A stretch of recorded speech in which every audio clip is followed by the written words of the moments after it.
I've spoken to John Challoner about this phrase, you know, until it's mathematically impossible. Yep. You know, we're going to keep fighting. Now, Gareth, I'm not a professional footballer. I only watch the game and I talk about the game. But is that a little bit, with the greatest of respect, a little bit of a soft answer? If we look at it realistically, you're 10 points away from the playoffs. Yep. Okay, you do play sides who are above you. That is given. But 10 points with 18 points remaining, it's a huge ask, isn't it? It's a challenge. It is a challenge, and it's the same as any person who's, for me, any person that's worth a soul is somebody who stands up to challenges. Okay, you're not always going to override and kind of succeed in every challenge that you face. But what you have got to do is go into them challenges with a lot of vigour and a belief that we're going to be able to do our best, and that's what we can do. And throughout history is changed by the people who stand up to challenges, who stand up to fights in adversity, and says, well, I'm going to be counted. Now we're going to have 16, 18, 20, 27 people who's in the football squad standing up to that challenge and making sure we're there in the face of adversity, whether it's against Wrexham, whether it's against Cambridge, AFC, Wimbledon, whoever this season, but we're going to be there standing and fighting for the people of Mansfield Town to be able to get in as high up that division as we possibly can. And if that's the playoffs, brilliant. Would it be fair to say though, Gareth, if your players had stood up a little bit earlier in the season, in times when it did get rocky, and those moments have been in the last couple of months, you'd have been higher up that league already? I think nobody can fault the effort and endeavour that's gone into each and every game. Okay, you look at maybe key decisions in games. I think that's why Stevenage have done so well, because they've got a lot of experienced players who know this division, who having been in this division year for the last 3-4 years being up there, they know what's required. They don't always play pretty football, but they are resilient. At times they do play some good football, but I think the biggest thing with them is resilience, being able to stand up to adversity, and make key decisions at key times, and that's something that we've got to learn, and we've got to learn quickly, because we don't want to keep making the same mistakes time and time again.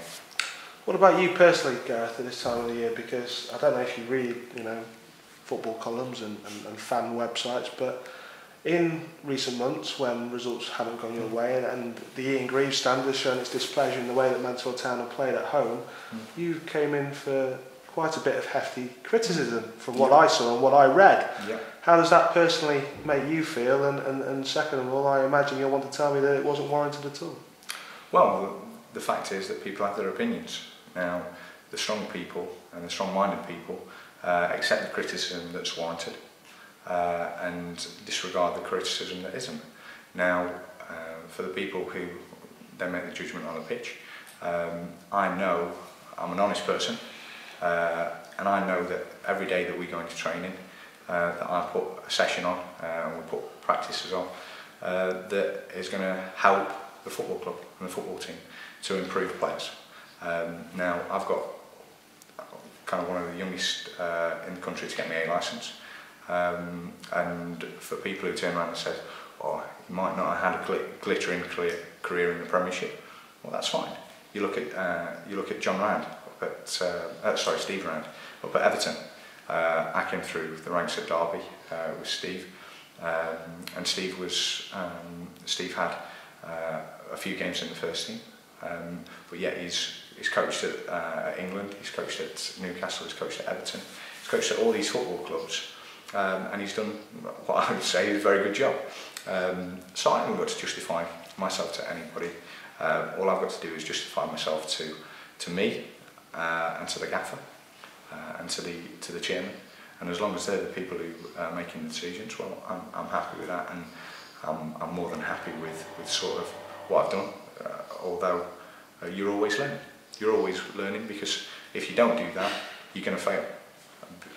And I'm one of them people who want to learn, who want to take on board everything that is possibly available, whether that's video analysis that people don't see that we do, whether it's about sports science, whether it's the coaching side, It's something that I'm really interested in. I don't see this as a job.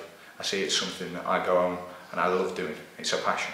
I could be up from kind of 6 o'clock in the morning till 10, 11 o'clock at night thinking about football. And that's how passionate I am, and that's how passionate I am to succeed. I'm the same as somebody over the other side of the stand at Field Mill. I'm sitting there and I want to enjoy what I'm watching.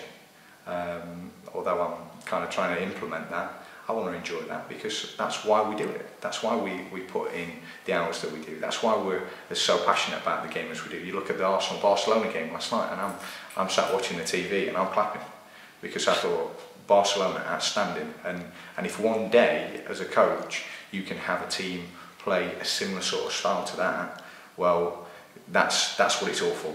That's what it's all about. That's that. As a coach, you look at a team and you see potential. You see, hopefully, Wenger always says, you've got to know where you're going, or you'll get lost getting there. And that's, for me, you see a potential in the side, and you see an end product, and you're trying to get there. And we'll be trying to get there, and we'll be trying to create that team that's creative, that's inventive, but also resilient and able to win games. Where is this side going? Because from where I'm sat, it's looking like you're going to be spending another year in the Blue Square Premier. I'll tell you at the end of the season where we are.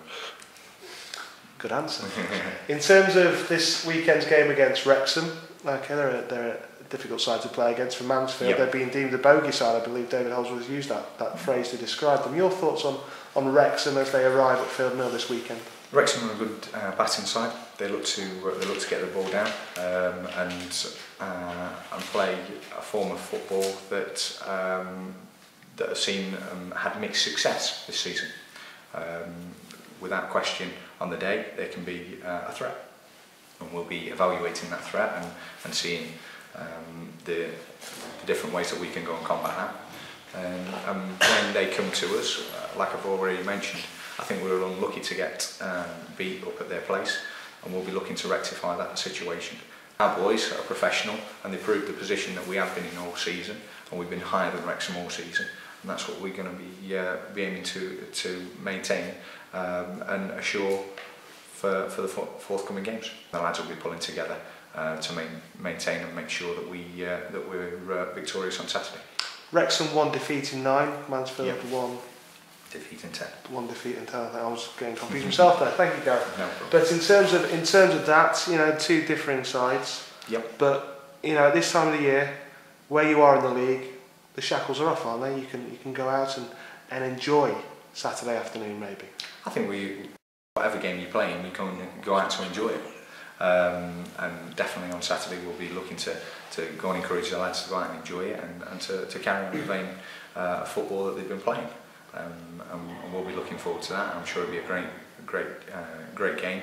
Obviously, a lot of respect goes to Dean Saunders down at Wrexham because of what he's done in his career and what he's trying to build at Wrexham, because that's a difficult role that he's got, because it's a big football club, as is Mansfield, and he's done a great job down there. So we're going to be looking forward to kind of picking our wits against him and his staff on Saturday. More time on the training pitch and less time in the bunker then, Gareth. Exactly. Cheers. Thank you, Gareth. Take care.